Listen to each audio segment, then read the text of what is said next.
They're called the Greatest Generation, and there is a huge opportunity to express our gratitude for the few remaining members of that generation as a week of events are scheduled to ensure the stories and sacrifices made by these patriotic Americans are never forgotten. And the people behind that, Joel Westfall and Brian Howenstein, are from the Greatest Generation Celebration Committee. We've got the chair and the co-chair. They've gathered numerous organizations and sponsors to create this week. Thanks for being here, Joel and Brian. Appreciate it. Thank you very much. Welcome. Thanks for having us. I'm going to start with you. Why is it important to you that this event is happening into our community? To me personally, right next to us here is the Colonel.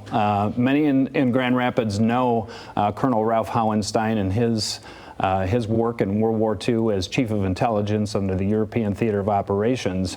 A significant person, a big hero in my life, obviously, the #1 hero, right?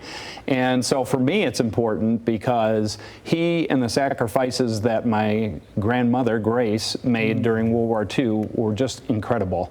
I wish they were still with us, but it's been 9 years since they passed, the last one passed. But I believe that it's important for us as the next generation, the next 2 generations down, while there are still some of them left here at around 98 plus, that we take this time, one last time, to remember 80 years ago what happened as we wrapped up the war in Japan and signed that declaration aboard the USS Missouri. Obviously a huge moment in history. Yes, huge. All right, so let's talk about this, Joel, for you. What do we have planned? You're planning this party. It seems like you're everywhere. This is much bigger. I could not even imagine what we are achieving this time around, because we had the 75th 5 years ago, but it happened right in the middle of the pandemic. And so it was really, it was still great. It was the largest in the country outside of Pearl Harbor. But this time around, it's just huge. Last time it was like a 2-day event. Most of it had to be online, virtually, because of the pandemic. This time we have a big parade in downtown Grand Rapids on September 1st.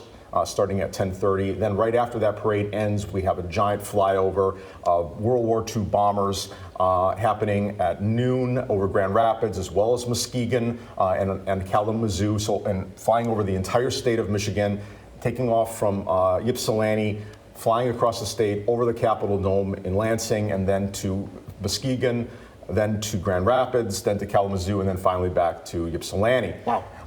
And then we've got tons of lectures. We have a World War II film festival at Studio Park for 3 days, that Friday, Saturday, and Sunday of that weekend. The Air Zoo has a big thing going on September 6th, the 7th on that Saturday. A victory ball, kind of an ESO type of celebration. So I wanted to dive into that a little bit, Joel, because Brian mentioned his grandmother. A lot of times when we talk about this, we talk about the people who went and served in the military, but that's right. Just as important were the people that were here supporting the troops. Go ahead. Yeah, so the people that supported the Rosie the Riveters, right? Right.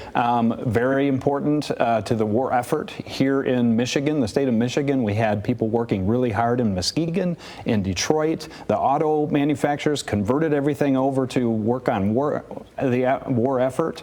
So a lot was being done. But then, I mentioned my grandmother. She was left raising 3 small children. She moved back up to Paris, Michigan, where her family was for a period of time, bought their first home without the help of my grandfather.